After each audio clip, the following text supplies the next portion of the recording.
U issa fl-aħħar parti tal-programm ser nitkellmu mal-mistinna li kienu magħna u smajna kanzunetti sbieħ ħafna min-naħa tagħhom Xarulu. Kif intom il-luġi li ġi fil-programm, ġifieri inti kważi qadim u għandna magħna il-Josef.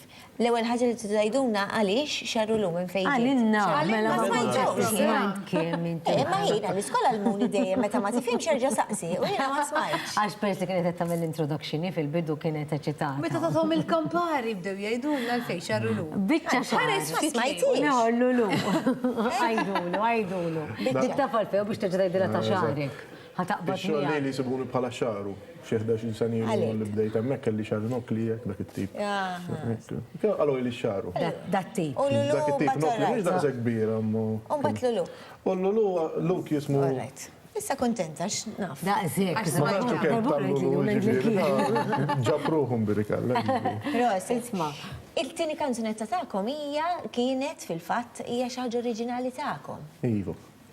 Grand Paris għadna ma finalizzajniex, però xtaqna li noħorġu live bħala tune biex. Dak x'kien dak l-istrument? Dakka bażikament huwa mod kif ndoqqu iktar strumenti biex noħolqu textures differenti ta' sound. Jismu kazoo, għaw diversi hemm tal-plastik, hemm tal-ħadid. Jekk tinnota jien qed nuża wieħed tal-ħadid u Luke qed juża wieħed tal-plastik għax huwa daqsxejn iktar matt il-ħoss tiegħu, allura joħolqu distinzjoni. Huwa mod ta' kif tpenġi bil-kulur. Min fejn ġejn ġifieri dan l-istrument mhux ħaġa vvintajtu Le, tista' tixtri. Jissejjaħ kazoo. Kazoo. Okay. Bażikament kanta ġo fih. Ma qatt ma smajtu. Għasjena. Issa jew għax forsi daqqejtu b'mod differenti, ma nħoss li identifikajtu f'xi song li niftakar.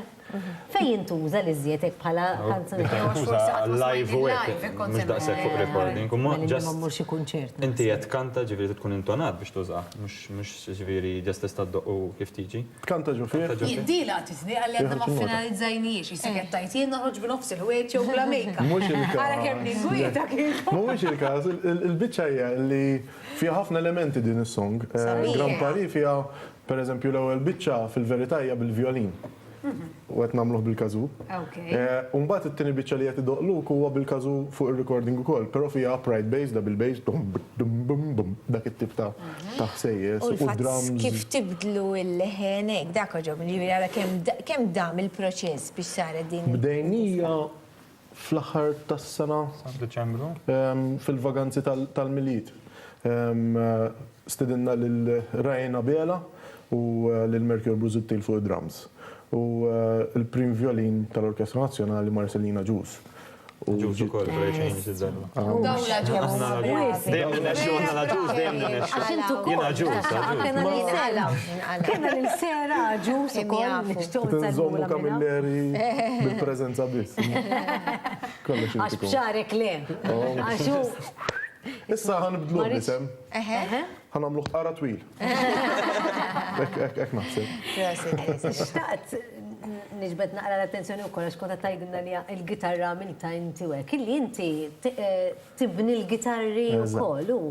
Interessanti. Fil-ħin liberu li kolli nimpoġġi l-efforts tiegħi fuq tiswijiet, gitarri mkisrin u affarijiet minn dawn, servicing ġenerali u bħal żmien sena l-estate dik l-aħħar waħda li bnejt.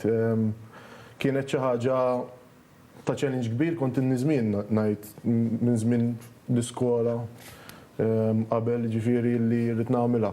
Għax huwa mudell magħruf bħala man-nies tal-għana li huwa gitarra Maltija. Fil-verità ġifieri oriġina minn post l-Amerika, ġifieri jgħidulu harp gitar. U nirridiżinjah u nagħmlu moderna adattata għal żminijiet tal-lum b'materjal ta' kwalità u hekk, qed tifhem? Ġifieri dak it-tip ta' aħna Maltin imma ejja nimpruvjaw. Prattikament tagħmel l-esperjenza ta' artist full to the full inti. Bil-istrument kollox. Il-pjanijiet li ġejjin għal dan is-sajf. Naħseb ħafna pjanati, aħna dik it-tip ta' band li ma nifqu qatt. Għankomplu niggigjaw u koll, nirrilisjaw issa song f'event. inti tkun off mill-iskola x'aħna nerġgħu nfakru li inti l-unika raġel kien baqgħet li ġo moħħi dik. U xejn. Offilu, insomma, fis-sajf xorta naħdem ta' u nkompli ma' tfal, ġifieri. Tajb li ngħidu dedikat Ħafna darba tkellimna fuq. ħafna. Imma s-sajf għal-mużika naħseb b'xi mod, mhux għax biex ma jkunx opportunitajiet ta' ma fis-sajf bl-attivitajiet huwa naqra forte. Ġifieri bla ma trid. Għandek l-affarijiet jgħinuk. L-element eżempju tat-temp hija waħda minnhom. Veru tkun isħana u hekk. Konna attivitajiet barra. Eżatt. U ħatkunu parti minn attivitajiet barra. Fil-fatt ħankunu qegħdin mistednin fl-ewwel serata tal-Beland Music Festival ta' Zejtun. Nixtieq nirringrazzjahom minn hawnhekk tal-istedina. Ħanamlu set bħala support lill-band oħra jisimha Milkme u l-Airport Impressions li huma ħbib tagħna kollha ġifieri aħna naħdmu flimkien u hekk.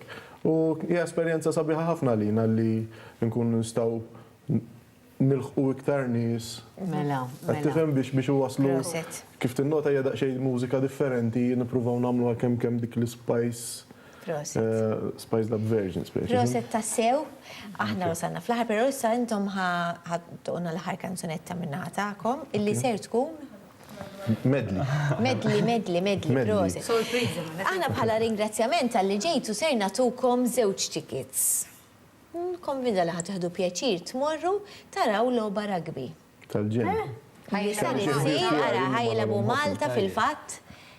Kontra l-Svezja. Kontra Switzerland, Svezja, tiġi bil-Malti. Svizzera. Dejjem gerfixxa. Jien ma konx tajjeb fil-ġeografija ġifieri ma' din.